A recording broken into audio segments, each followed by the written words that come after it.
The First Tycoon is the biography of Cornelius Vanderbilt, the man who made his fortune in railroads and shipping and at one time was considered the world's richest man.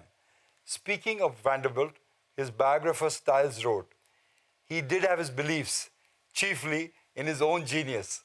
Hello, I'm Ramesh Damani, welcoming you back to a brand new episode of Wizards of the Street. Belief in free markets is, of course, a cornerstone of investing genius. My guest today has an MBA from Vanderbilt University. He's done stints at State Street Global Advisors and spent 17 years at Goldman Sachs in a variety of key positions. Since 2017, he is the founder and MD of White Oak Capital Management with over $6 billion in assets under management. Please help me welcome Prashant Khemka. Prashant, welcome to our show. Thank you, Ramesh. It's a pleasure to be here. Prashant, I want to go back to your early years. What got you interested in the stock market? Certainly. So as a child, Rameshji, I grew up in a middle-class Marwadi family. My father, Like I did too. my father had a store, a garment store, and all our savings, my grandfather's as well, were invested in stock market. Odd lots, minimum lots, received an IPO allocation, some 150 of those.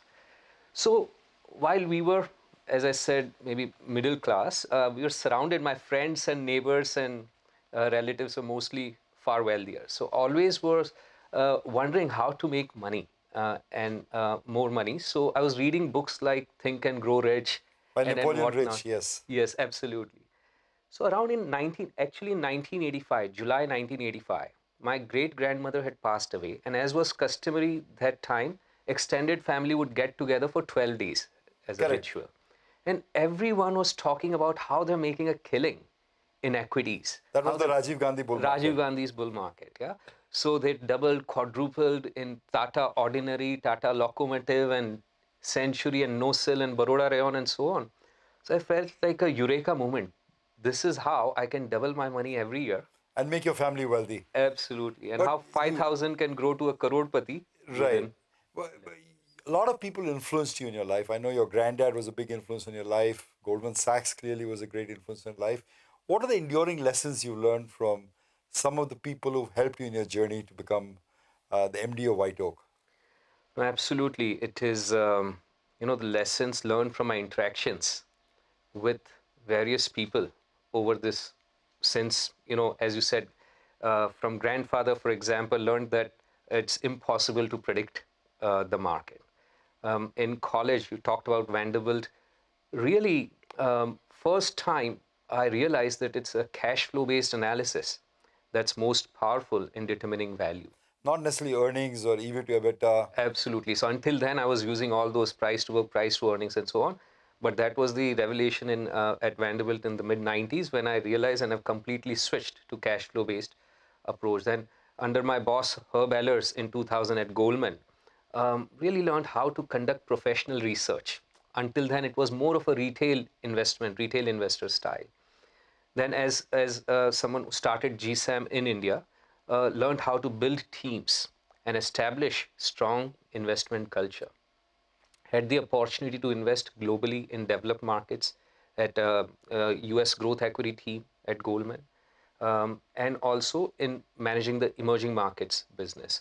So that exposed me to business models and business environment in so many countries around the world, from Mexico to Korea. A lot of emerging markets. Absolutely. And here at White Oak, for the first time, the experience of owning and running a business has been tremendously insightful, because so far was only investing in businesses without necessarily appreciating what goes on in the promoters or owners mind as they're running the businesses. So it has been all along. I understand that. Your granddad, of course, taught you that you cannot predict the future. Good advice. But he also made you do summaries of balance sheets?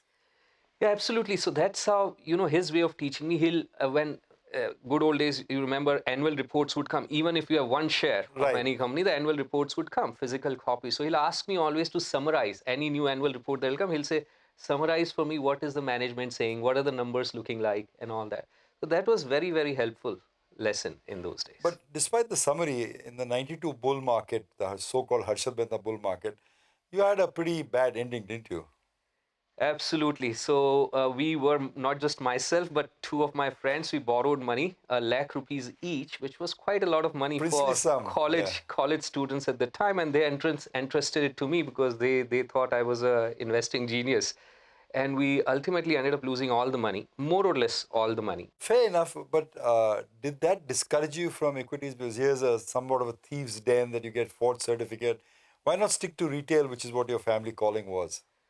Well, I think the fascination with markets was too strong to have been discouraged by losses. I mean, since then I've had other substantial losses as well in almost every bubble bust, because as I've mentioned before, I don't try to time at any time the markets. I'm fully invested At all times, at okay. all times throughout. So there were substantial losses, but I've never lost a night's sleep on those losses, and never thought of, because I don't know of anything else to do since I've been hooked on to the No plan markets. B. No plan B. Until the age of 13, I wanted to be captain of Indian cricket team, but since then, I've been hooked to the equities. I think we all do. Prashant, you went to America to get an MBA from Vanderbilt University, storied university. Why Vanderbilt and what did you learn there? Certainly. So see, why Vanderbilt? Initially, obviously, the uh, at that time didn't have the money to pay, first of all, Of for an course. MBA education. So the primary selection criteria, to be honest, was only colleges that would give me scholarship. Yeah. And then within that set, look for which one had the best finance education. So Vanderbilt ranked very high. The faculty at Vanderbilt in finance was very strong, and they offered me full scholarship. So complete, it's a private institution. All my tuition was waived off, and even was given an opportunity to work with a professor at twice the regular pay, which helped me pay off my living expenses as well. And in fact, the professor then recommended me for the first job at State Street, which I received, and was the beginning of my career. Which is lovely, of course, that you worked for a university that made the first tycoon in business, and now you follow tycoons for a living. Uh, you worked at State Street, and then you were recruited by Goldman Sachs. Not an easy job to get for an immigrant. How were you recruited, and tell me about your years at Goldman Sachs. Definite. So there was a alumni again from alum from Vanderbilt University who was working at Goldman, who referred me to this very high performing team, US growth equity team based out of Tampa, Florida, founded by Herb Ehlers. Goldman had acquired Liberty Asset Management that was founded by Herb Ehlers. So he forwarded my CV to him. I went to interview as was customary. I had dozen odd rounds of interviews, and was very fortunate to have been offered that position. And later on, and I still stay in very close touch with Herb. In a couple of weeks' time, would be having our usual annual catch up. And when I asked him why did he hire me, he told me basically because of your enthusiasm for investing, and the The fact that you've passion. been absolutely the passion and enthusiasm, and the fact that you've been investing since very early days, and it was very apparent in talking to you that's what you want to do for the rest of your life, and that was the key reason that he brought me on. That's fascinating. But what does it Goldman teach you? I mean, this is a very hard-driven work culture. Sometimes you work 18 hours a day. Sometimes you don't have any weekends. Was there any work-life balance that you got out there? What and how did you learn to invest at Goldman? Certainly. So see, Goldman is a giant organization with various divisions, and the different divisions have their own, style and all. Fiefdoms. Fortunately, at in Goldman Sachs Asset Management, each team ran like a boutique of its own, and there was no enforced approach top down, which is very good. And so, in this U.S. growth equity team under Herb's leadership, he ran it as his ship, his boutique firm, which he had founded.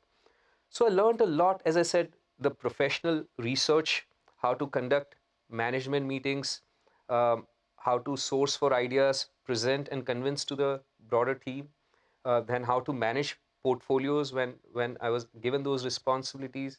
Um, and from Herb in particular, I learned how to build strong teams, keep them motivated all the time, um, and how to be a very meritocratic leader, which has then helped me over time as I built my own teams over there. So the most important lesson during the early Goldman days were to observe Herb and his leadership style.